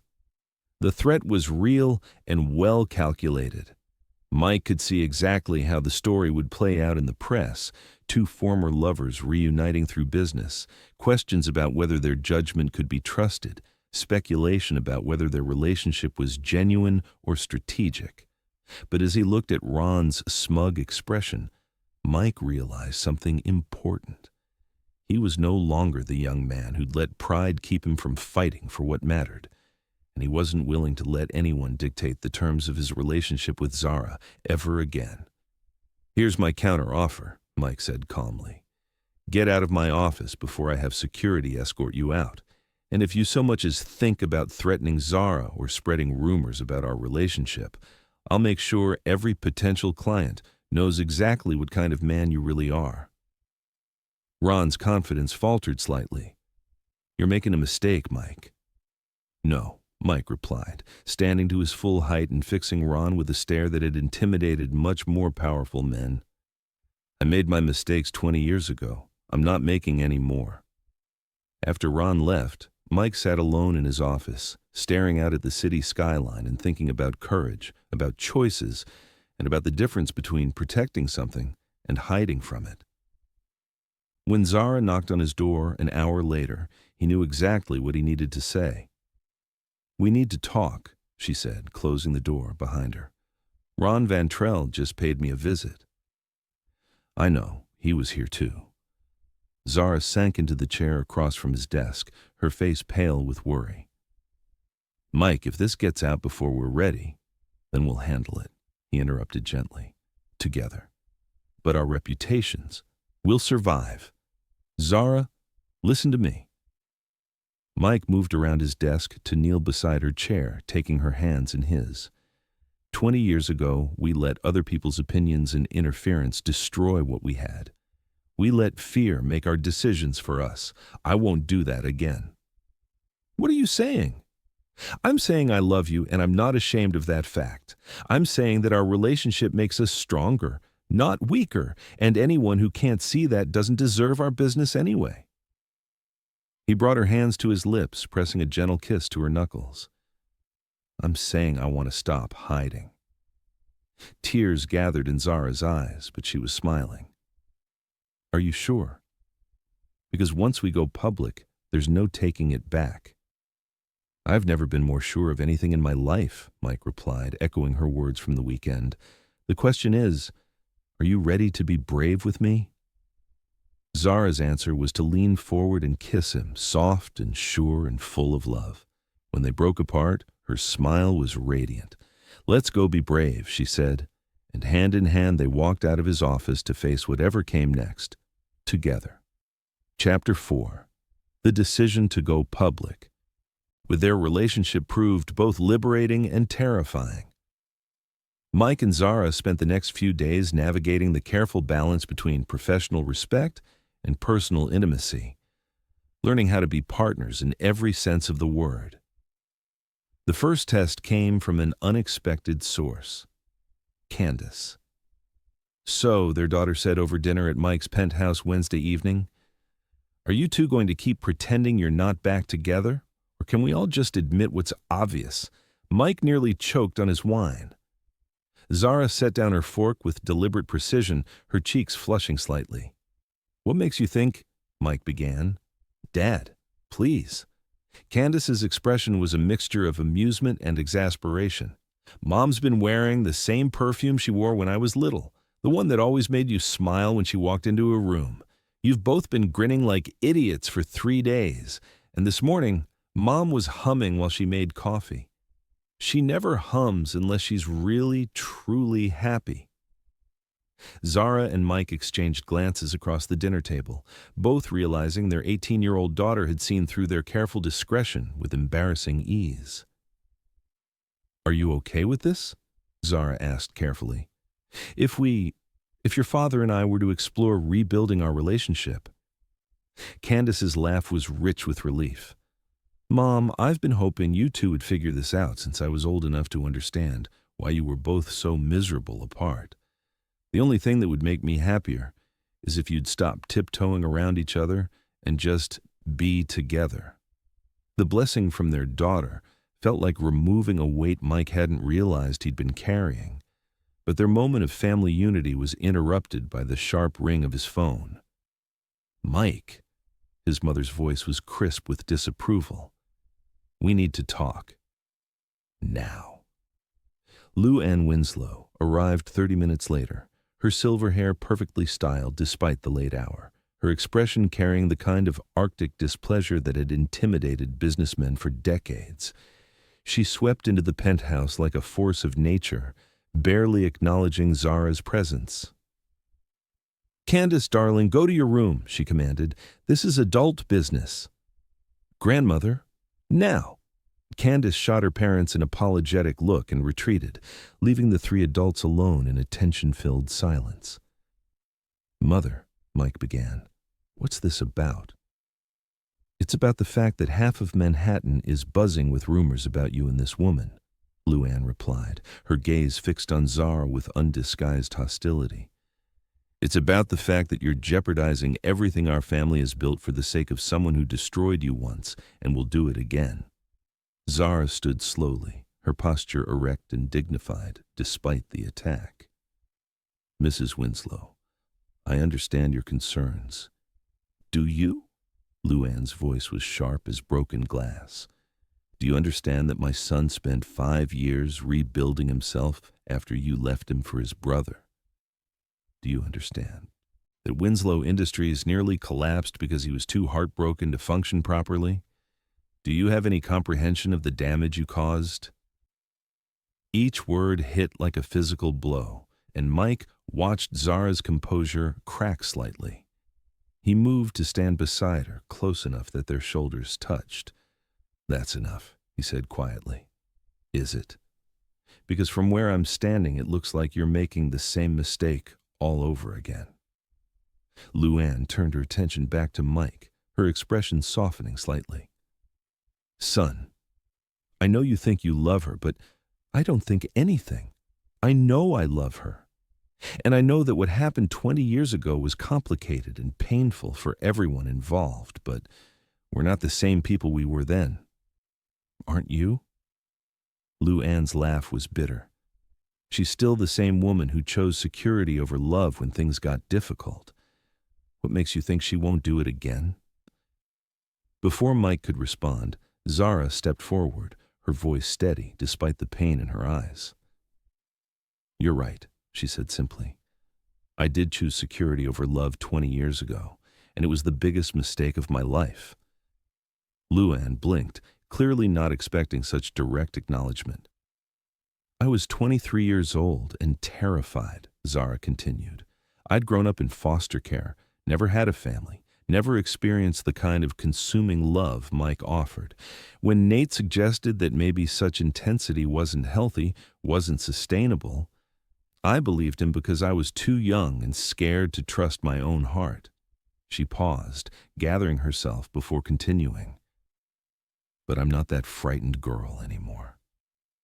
I've spent 20 years building a life, a career, a sense of self that doesn't depend on anyone else's approval. And I've spent every one of those years regretting the choice I made." "Pretty words," Lou Ann said dismissively. "But words are easy. Actions matter more." "You're absolutely right." Zara's chin lifted with quiet determination, "which is why I'm here, fighting for this relationship instead of running away when things get complicated. Which is why I'm willing to face your disapproval, the media speculation, and every other obstacle. Because I finally understand that real love is worth fighting for." Mike felt something warm expand in his chest as he watched the woman he loved stand her ground against his formidable mother. This was the Zara he'd fallen for originally, passionate, brave, unwilling to back down when something mattered. "Mike's happiness matters more to me than my comfort," Zara said firmly. "Our family's future matters more than our past mistakes, and if you can't see that, then I'm sorry, but I won't let your disapproval drive me away again." The room fell silent, except for the soft hum of traffic far below. Lou Ann studied Zara for a long moment, her expression unreadable. "Fine," she said finally, "but understand this. if you hurt my son again, if you so much as make him question his worth for even a moment, I will make it my personal mission to destroy everything you've built. Family means everything to me, and I will protect mine at any cost." "I wouldn't expect anything less," Zara replied calmly, "and I hope that someday you'll consider me part of that family worth protecting."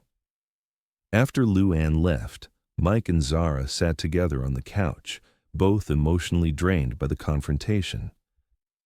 "Well," Zara said with a shaky laugh, "that went better than I expected." "Did it?" Mike pulled her closer, pressing a kiss to her temple. "You were magnificent, by the way. I've never seen anyone stand up to my mother like that." "I had good motivation," she replied, snuggling against his side, "though I suspect we haven't heard the last from her." She was right. Over the next few days, the pressure intensified from multiple directions. Luann made her displeasure known to anyone who would listen, questioning Mike's judgment and Zara's motives. Business associates who'd learned about their relationship through the society rumor mill began asking pointed questions about the merger's true motivation. Most painfully, Nate chose that moment to resurface. Mike was working late in his office Thursday evening when his brother appeared in the doorway, looking haggard and desperate in a way that immediately put Mike on guard. "We need to talk," Nate said without preamble. "Make an appointment with Tasha." "This isn't about business." Nate stepped into the office, closing the door behind him. "It's about Zara." Mike's jaw tightened. "There's nothing to discuss." "Isn't there?" Nate moved closer, his expression a mixture of guilt and something that might have been panic. "Mike, I need you to know the truth about what happened 20 years ago." "I know what happened. You seduced my fiancée and married her." "I manipulated her," Nate corrected, his voice heavy with self-loathing. "I saw how happy you were, how perfect your life was becoming, and I couldn't stand it, so I systematically destroyed her confidence in your relationship." Mike felt ice form in his veins. "What do you mean?" "I told her you were planning to break the engagement, that you'd confided in me about having second thoughts, about feeling trapped by her expectations." Nate's words came out in a rush, as if he'd been holding them back for decades. "I convinced her that your intensity was possessiveness, that your love was too controlling to be healthy." The confession hit Mike like a physical blow. "You bastard." "I know. God, Mike, I know." Nate's voice broke slightly. She was so young, so insecure about her place in our world. It was easy to make her doubt herself, to make her believe that choosing me was choosing safety over inevitable heartbreak. Mike stood slowly, every muscle in his body coiled with barely contained fury. "Why? Why would you do that to her? To me?" "Because I was jealous. Because everything came so easily to you. Success, respect, love. Because I wanted something of yours. For once." Nate's laugh was bitter and self-deprecating. "And because I was stupid enough to think that if I could just have what you had, I'd finally feel like I was worth something." "And how did that work out for you?" "It didn't. She never loved me, not really. I was a consolation prize, a safe harbor, but never the love of her life. And I knew it every single day we were married." Nate's expression was haunted. "Do you know what it's like, living with someone who whispers your brother's name in her sleep?" Mike felt his anger dim slightly, replaced by a complex mixture of pity and disgust. "Why are you telling me this now?" "Because she's back in your life, and I can see the guilt she's carrying. She still thinks leaving you was her choice, her mistake. She doesn't know that I manipulated her into it." Nate met Mike's eyes directly for the first time. "She deserves to know the truth. You both do."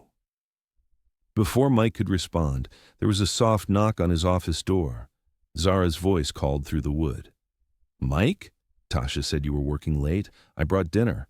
Mike and Nate stared at each other for a moment, 20 years of history and hurt hanging between them. "Come in," Mike called. Zara entered with a bag from their favorite Thai restaurant. her smile fading when she saw Nate standing by the window. "I didn't realize you had company," she said carefully. "I can come back later." "No," Nate said quickly. "Actually, this is perfect. You both need to hear this." For the next 30 minutes, Nate laid out the full scope of his manipulation 20 years earlier. He detailed every conversation, every carefully planted doubt, every lie he'd told to convince Zara that leaving Mike was the wise choice. Mike watched Zara's face cycle through shock, pain, and finally a devastating understanding. When Nate finished speaking, the silence in the room was deafening. "All this time," Zara whispered, her voice barely audible, "all these years I believed I was weak, that I'd chosen the easy path because I was a coward." "You weren't weak," Mike said firmly, moving to kneel beside her chair. "You were manipulated by someone you trusted. But I should have known. I should have talked to you directly instead of listening to—" "You were 23 years old," Mike interrupted gently. "You'd never had a family, never experienced unconditional love. When someone you trusted told you that love was dangerous, why wouldn't you believe them?" Tears streamed down Zara's face as 20 years of guilt and self-recrimination finally found their proper target. She looked at Nate with an expression that was part fury, part devastation. "Do you have any idea what you cost us?" she asked quietly. "Do you understand that we lost 20 years because of your jealousy?" "I know," Nate replied, his voice thick with shame. "And I'm sorry. I'm so fucking sorry I can't breathe with it sometimes." "Sorry doesn't give us back those years," Zara said, standing abruptly. "It doesn't undo the damage, the loneliness, the time we lost with our daughter." She moved toward the door, then stopped, turning back to face Nate one last time. "I forgive you," she said simply. "Not because you deserve it, but because I refuse to carry your poison for another day. But I never want to see you again. And if you ever come near my family again, I'll destroy you." After she left, Mike and Nate remained in the office, the weight of truth settling between them like sediment. "She's right to hate me," Nate said finally. "She doesn't hate you, but she's done with you, and so am I." Mike's voice was eerily calm. "I want you to leave town, Nate. Tonight. And I don't want you to come back unless someone in this family is dying." "Mike, this isn't a request." Mike's eyes were cold as winter steel. "You destroyed our lives once through manipulation and lies. I won't give you another opportunity." Nate nodded slowly, understanding that this was the end of whatever relationship they had maintained over the years. "For what it's worth," he said as he reached the door, "seeing you two together again, it's obvious you belong with each other. I hope you can be happy despite what I took from you."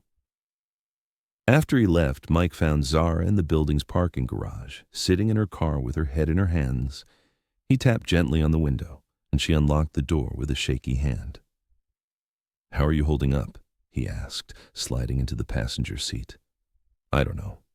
Her voice was rough from crying.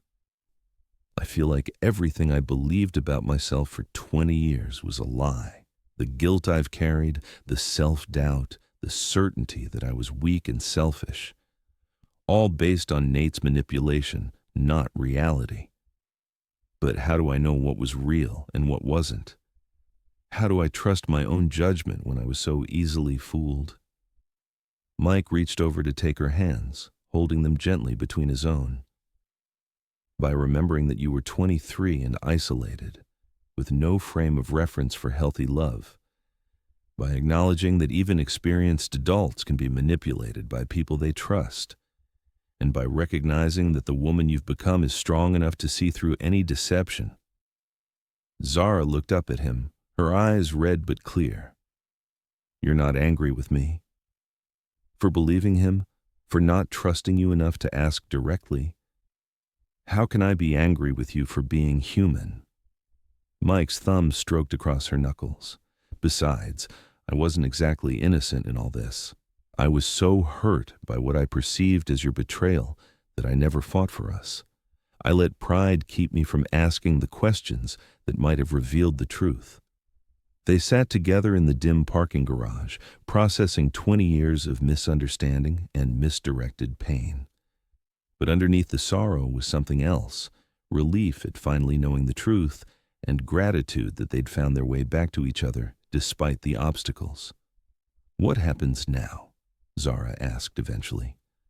"Now we go home," Mike said firmly. "Together. And we start building the life we should have had 20 years ago." Zara's smile was watery but genuine. "I like the sound of that. Family pressure and past wounds can make even the strongest love feel fragile. Have you ever had to choose between family expectations and your heart's desire? Share your stories below, and don't forget to subscribe to see how Mike and Zara navigate these treacherous waters. The revelation about Nate's manipulation changed everything and nothing all at once. Mike and Zara felt liberated from the guilt and misunderstanding that had poisoned their memories for decades, but they also faced the challenge of rebuilding trust in their own judgment and each other's commitment. The weekend found them at Mike's penthouse with Candace, attempting to process the emotional upheaval as a family. Their daughter had listened to the truth about her parents' breakup with the kind of mature acceptance that reminded both adults how much she'd grown up. "I'm glad you finally know what really happened," Candace said as they sat together in the living room Sunday morning. "But I'm also glad it happened." "What do you mean?" Zara asked, confused. "I mean, if Uncle Nate hadn't interfered, you and Dad would have gotten married at 23 and 25. You would have been babies trying to navigate marriage and careers and parenthood without really knowing who you were as individuals." Mike frowned. "We were mature for our ages." "Were you?" Candace's expression was gentle but pointed. "Dad, you inherited a company and a trust fund. You'd never really failed at anything or had to prove yourself independently. And Mom, you'd just escaped foster care and were still figuring out your place in the world. You think that marriage would have lasted when the first real challenge came along?" The observation was uncomfortably astute. Mike found himself thinking about the people they'd been 20 years ago, passionate and idealistic, but also naive about the complexities of adult relationships. "Maybe you needed those 20 years to become the people who could actually make this work," Candace continued.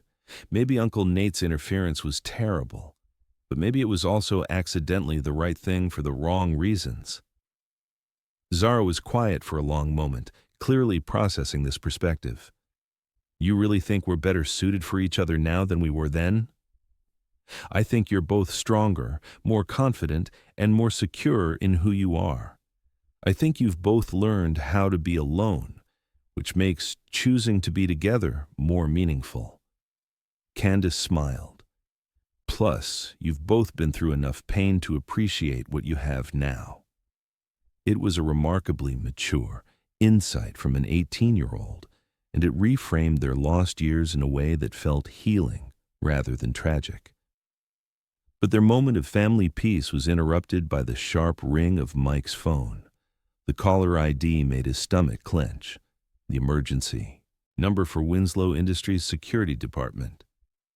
"Mr. Winslow," the voice was tight with concern. "We have a situation at the office. Someone broke into the merger files overnight. The Thornfield documents have been accessed." Mike felt ice form in his veins. "What was taken?" "Everything. Financial projections, architectural plans, client communications. Whoever did this knew exactly what they were looking for." Mike's gaze met Zara's across the room, and he saw his own realization reflected in her eyes. Only a handful of people had complete access to the merger files, and most of them had security clearances that would be difficult to bypass. "I'll be there in 20 minutes, Mike said, ending the call. "Corporate espionage?" Zara asked, already reaching for her phone to check her own company's security status. "Has to be.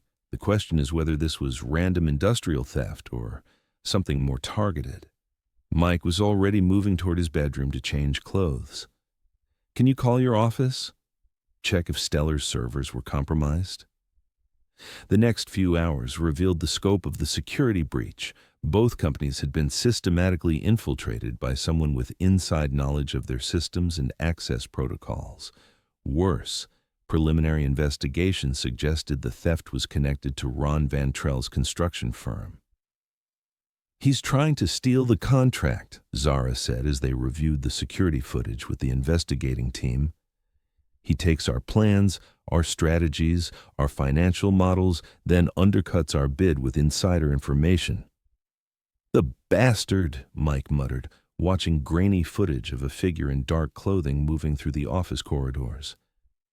But how did he get access to both our systems? The answer came from an unexpected source. Tasha appeared in the conference room with a grim expression and a tablet full of information. I've been doing some digging, she said without preamble. Ron Van Trell didn't orchestrate this alone. He had help from someone with legitimate access to both company networks. Who? Mike demanded. Someone who was authorized on both systems as part of the merger coordination. Someone who had reasons to want the partnership to fail. Tasha paused, clearly reluctant to deliver the bad news. It was Alex Rhodes. Zara went very still. That's impossible. Alex would never. I'm sorry, Zara. But the digital forensics are clear. The access points, the timing, the specific files targeted. It all traces back to his credentials. The betrayal hit Zara like a physical blow. Alex had been her business partner for 8 years, her closest professional confidant, the person she'd trusted with every aspect of Stellar Consulting's operations. Why? She whispered. Why would he do this? Mike moved to stand beside her, his hand coming to rest supportively on her shoulder. We'll find out. But first, we need to contain the damage and protect the Thornfield contract. The next few hours passed in a blur of legal consultations, security briefings, and damage assessment. By evening, they'd managed to secure new protection for the remaining sensitive documents and begun the process of legal action against both Ron Van Trell and Alex Rhodes. But the personal cost was evident in every line of Zara's body as she sat in Mike's office, staring out at the city lights with hollow eyes. I trusted him, she said quietly. For 8 years, I trusted him completely. He knew everything about my business, my strategies, my personal life. How could I have been so wrong about someone? Mike knelt beside her chair, taking her hands in his. The same way you were wrong about Nate's motives 20 years ago, because you're a trusting person who believes in the best of people. That's not a weakness, Zara. It's one of the things I love most about you. It feels like a weakness right now. Her voice was thick with unshed tears. It feels like I'm destined to be betrayed by people I care about. Hey. Mike gently turned her face toward his. Look at me. Alex's betrayal doesn't reflect on your judgment. It reflects on his character. You trusted a business partner who'd earned that trust over 8 years of professional collaboration. The fact that he chose to violate that trust for money says nothing about you and everything about him. But what if there are others? What if I've been blind to other betrayals, other manipulations? Mike could see the spiral of self-doubt threatening to consume her, the way past hurts were amplifying present pain. He stood, pulling her up with him, and wrapped his arms around her in an embrace that was fierce with protection. Then we'll deal with them together, he said firmly. But you're not alone in this anymore, Zara. You don't have to carry every burden by yourself. She leaned into his strength, allowing herself to be held and comforted in a way she hadn't been able to accept 20 years earlier. I'm scared, she admitted against his chest. I'm scared that I'm not as strong as everyone thinks I am. That I'm not worthy of the trust you're placing in me. You are the strongest person I know, Mike replied without hesitation. You survived foster care, built a business from nothing, raised an incredible daughter, and had the courage to fight for us when it would have been easier to walk away. Alex's betrayal doesn't change any of that. They held each other in the soft light of his office, two people who'd learned the hard way that love meant being vulnerable, but that the alternative, isolation and emotional safety, was no life at all. "What happens tomorrow?" Zara asked eventually. "Tomorrow we present our case to Thornfield and prove that our partnership is stronger than any attempt to undermine it," Mike said with quiet confidence. "And then we go home and plan our future together." Zara pulled back enough to meet his eyes, and what she saw there seemed to restore some of her natural confidence. "Our future," she repeated, as if testing the words. "I like the sound of that." "Good," Mike replied, pressing a gentle kiss to her forehead, "because I plan to spend the rest of my life making sure you never doubt your worth or my commitment again." As they prepared to leave the office and face whatever challenges tomorrow would bring, both felt the truth of what Candace had observed. They were stronger now than they'd ever been separately, and their love was built on a foundation of adult understanding rather than youthful idealism. Whatever came next, they would face it together. Chapter 5.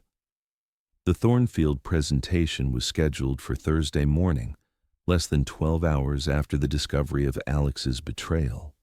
Mike and Zara spent the night rebuilding their presentation from scratch, working to prove that their partnership was stronger than any attempt to undermine it. They arrived at the Thornfield Industries boardroom, looking polished and professional despite the crisis. But Mike could see the tension in Zara's shoulders, the way she held herself just slightly apart from him in deference to the business setting. The Thornfield executives were already seated when they entered, along with an unexpected and unwelcome guest, Ron Vantrell, who smiled with predatory satisfaction when he saw their surprise. "Mr. Winslow, Miss Sterling," Thomas Thornfield, the company's CEO, gestured for them to take seats across the conference table. "I trust you're prepared to address the concerns that have been raised about your partnership." "What concerns?" Mike asked carefully, though he suspected he already knew.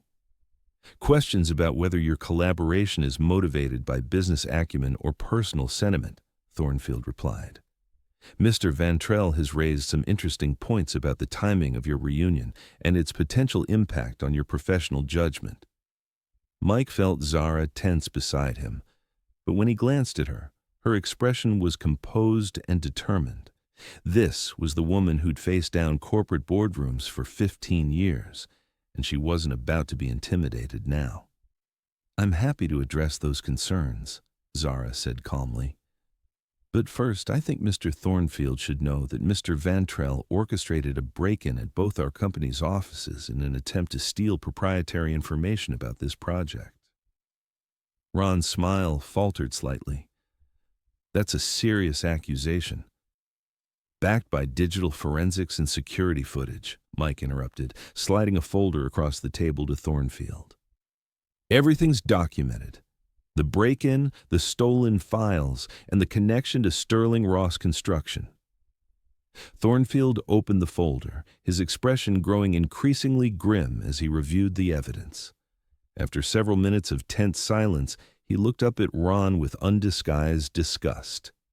"Get out," he said quietly. "And if you ever attempt to do business with any Thornfield company again, I'll make sure the entire industry knows exactly what kind of man you are." Ron left without another word, his face flushed with humiliation and fury. But his departure didn't eliminate the questions he'd raised about Mike and Zara's relationship. "Now then," Thornfield said, turning his attention back to them, "I'd still like to hear your response to the concerns about mixing business with personal relationships." Mike started to speak, but Zara placed a gentle hand on his arm, silencing him. This was her moment, and she was ready for it. "Mr. Thornfield," she began, her voice steady and confident, 20 years ago, Mike Winslow and I were engaged to be married. We were young and inexperienced, and we allowed outside interference to destroy something precious.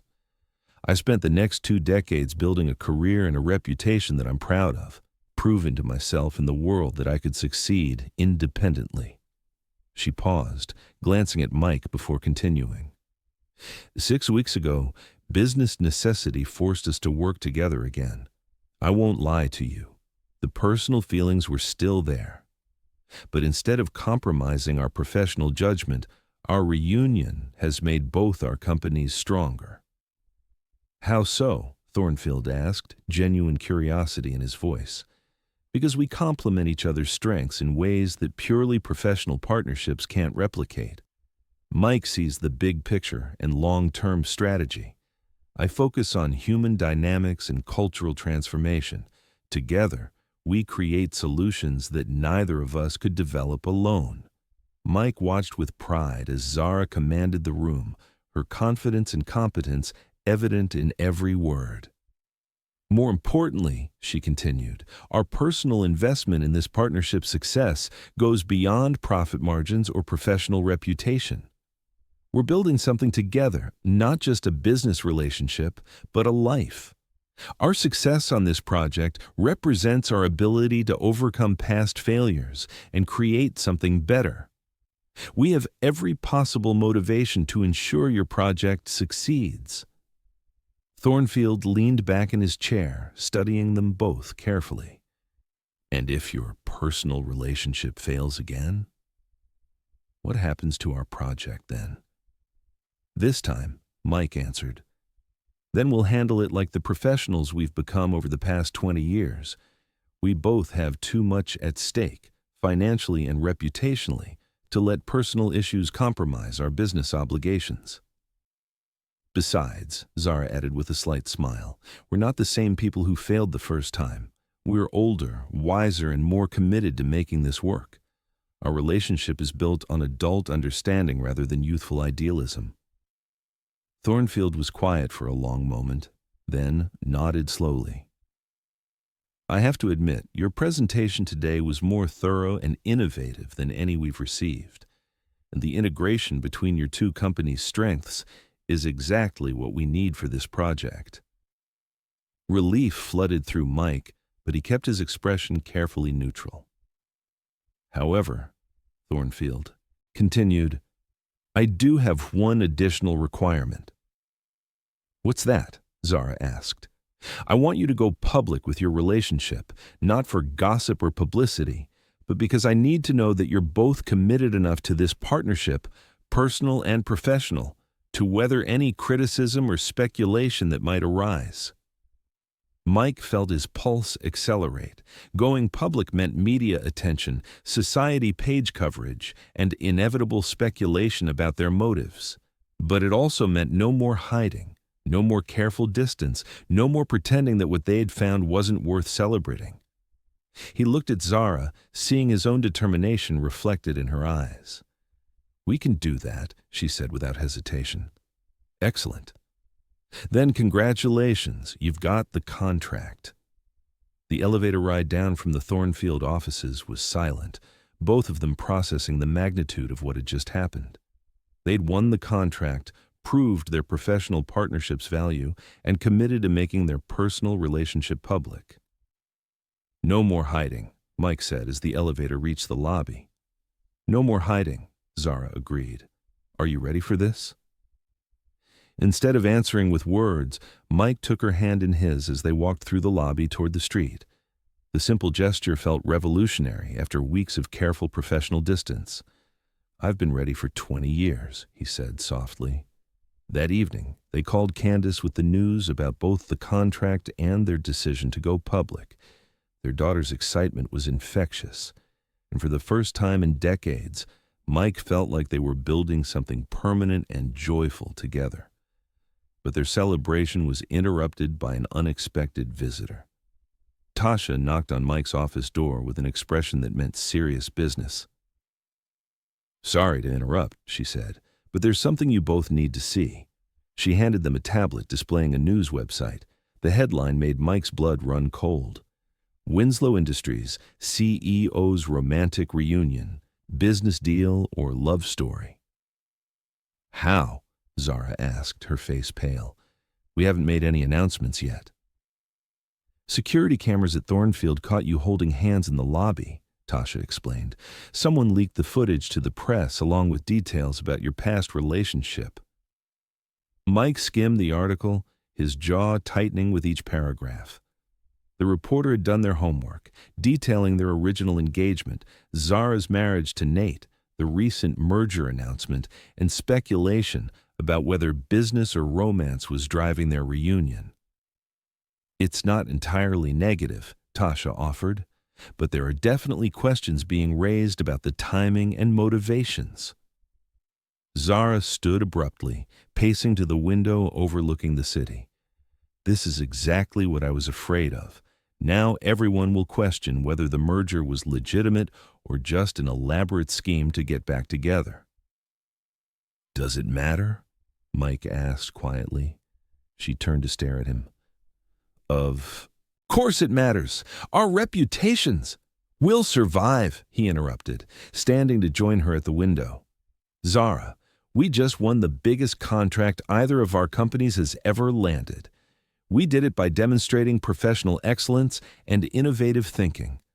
Our personal relationship didn't compromise our business judgment, it enhanced it. But what if people don't see it that way? Mike took her hands, anchoring her with his touch. Then they're wrong, and eventually the results will prove it. But I'm not going to let fear of other people's opinions drive our decisions anymore. We did that 20 years ago, and it cost us everything. Zara searched his face, looking for any sign of doubt or uncertainty. Instead, she found absolute conviction. You really believe we can weather this? I believe we can weather anything, as long as we face it together. Mike's thumb stroked across her knuckles. The question is, do you believe it? For a moment, he saw the scared young woman who'd once chosen safety over love. Then her spine straightened, and he saw the confident CEO who'd built an empire through determination and courage. Yes, she said firmly. I believe it.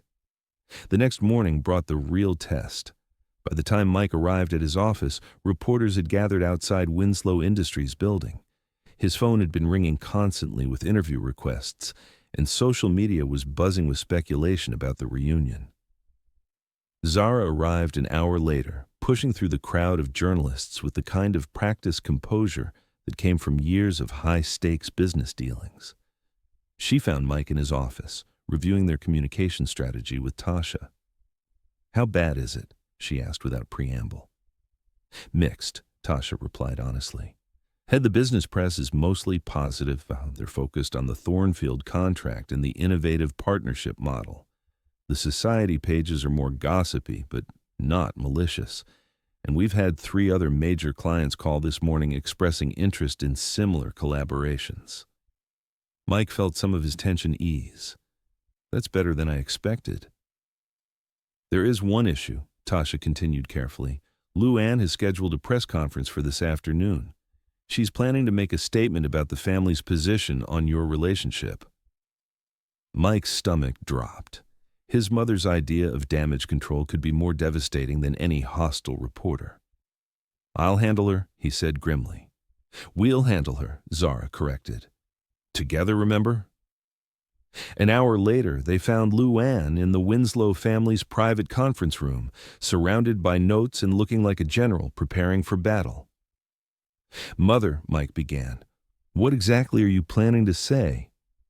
I'm planning to tell the truth, Luann replied crisply, that my son has made questionable romantic choices before, but that he's a brilliant businessman who's never let personal feelings compromise professional judgment.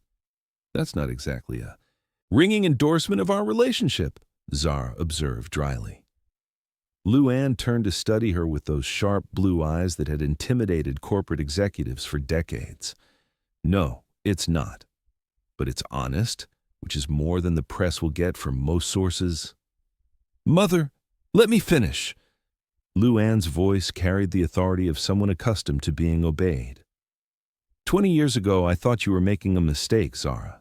You were young, inexperienced, and I believed you'd be a liability to Mike's career and happiness. The words stung, but Zara kept her expression carefully neutral. I was wrong, Luann continued, her admission clearly difficult. Not about your age or inexperience. You were both too young for marriage, but I was wrong about your character and your potential. The woman you've become is exactly the kind of partner Mike needs." The unexpected endorsement left both Mike and Zara speechless. "However," Luann added with a return to her usual stern demeanor, "if you hurt my son again, I will make your life extremely unpleasant. Are we clear?" "Crystal," Zara replied, a small smile playing at her lips, "but I think you should know, if he hurts me, I'll make his life equally unpleasant, and I've gotten much better at corporate warfare over the past 20 years. For a moment, the two women stared at each other across the conference table. Then, Luann's mouth twitched in what might have been approval. "Good. Mike needs someone who can match his intensity." She gathered her notes with brisk efficiency. "Now, shall we go face the press together? I think it's time the world knew that the Winslow family supports this union completely." The press conference that followed was a masterclass in damage control and positive messaging. Luann spoke about family values and second chances, Mike addressed the business benefits of the partnership, and Zara handled questions about their personal relationship with grace and honesty. 20 years ago, we were young people who let other people's interference destroy something beautiful, Zara said in response to a reporter's question about their previous breakup. "We're not those people anymore. We've both grown, succeeded independently, and learned that real love is worth fighting for." "What makes you think it will work this time?" another reporter asked. Mike stepped closer to Zara, his hand coming to rest supportively at the small of her back. "Because we're not trying to recreate what we had before. We're building something new, based on who we've become rather than who we were. Our love has matured along with us. And if it doesn't work, then we'll handle it professionally and continue to be successful parents to our daughter," Zara replied without hesitation. "But I'm confident that won't be necessary. Some people are meant to be together, even if it takes them 20 years to figure out how to make it work." After the press conference, they retreated to Mike's penthouse, emotionally drained, but oddly exhilarated. They'd survived their first public test as a couple, and the response had been overwhelmingly positive. "I can't believe your mother actually defended me," Zara said as they collapsed onto the couch together. "I can't believe you threatened to make my life unpleasant if I hurt you," Mike replied with a laugh, "though I have to admit the idea is kind of attractive." "Is it now?" Zara turned to face him, her eyes sparkling with mischief. "And why is that?" "Because it means you're planning to stick around long enough to follow through on the threat." Mike's expression grew serious. "Zara, I know today was overwhelming, and I know there will be more challenges ahead. But I want you to know that I've never been more certain of anything in my life." "More certain of what?" "That I want to spend the rest of my life with you. That I want to build something permanent and beautiful together. That I want to marry you, if you'll have me." The proposal was quiet and simple, delivered in the soft light of his living room rather than among cherry blossoms and youthful dreams, but it was perfect in its honesty and certainty. Zara felt tears gather in her eyes as she looked at the man she'd loved for 20 years, through separation and heartbreak and reunion. This time, there was no uncertainty, no fear of drowning in intensity. There was only love, mature and tested and absolutely certain. "Yes," she whispered, her hands framing his face. "Yes, I'll marry you. I'll choose you every day for the rest of our lives." When he kissed her, it was with the knowledge that they had found their way home to each other across decades of pain and growth. They were no longer the young people who'd loved passionately but incompletely. They were adults who'd learned that real love required courage, commitment, and the willingness to fight for something precious.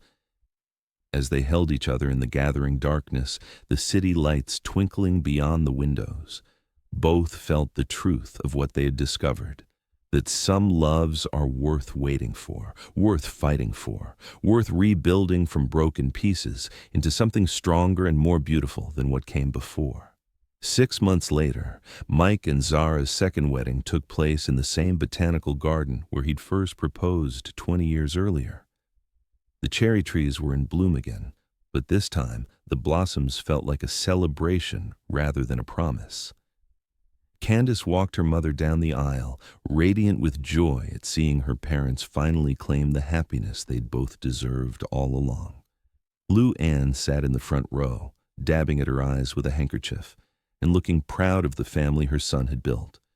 Tasha served as matron of honor, having watched Mike's journey from heartbreak to healing to hope fulfilled. Even some of their business associates attended, having witnessed firsthand how their personal partnership had strengthened their professional collaboration. But the most important guests were the people they'd become over 20 years of separation. Strong, independent, successful individuals who'd learned that true partnership meant enhancing each other's strengths rather than completing each other's weaknesses. As they exchanged vows in the dappled sunlight beneath the cherry blossoms, Mike promised, "I'll never stop choosing you every day for the rest of our lives." Zara responded, "And I'll never stop being brave enough to be chosen. We've learned that real love isn't about finding someone to complete you. It's about finding someone to share your completeness with." Their story proved that some loves transcend time and circumstance, that second chances are possible for those brave enough to claim them, and that the strongest foundations are built not on youthful passion alone, but on the bedrock of adult understanding, forgiveness, and choice. The Thornfield Project became the most successful collaboration in both companies' histories, leading to a permanent merger that created one of the most innovative construction and consulting firms in the industry. But more importantly, it gave two people the chance to discover that love, like wine, only improves with age when properly tended. What would you do if given a second chance with your first love? Have you ever had to choose between what seemed safe and what felt right? Share your thoughts in the comments below. If this story of second chances and lasting love touched your heart, please hit that like button and subscribe for more tales of love conquering all. Tomorrow's episode brings another journey of hearts finding their way home. You won't want to miss it.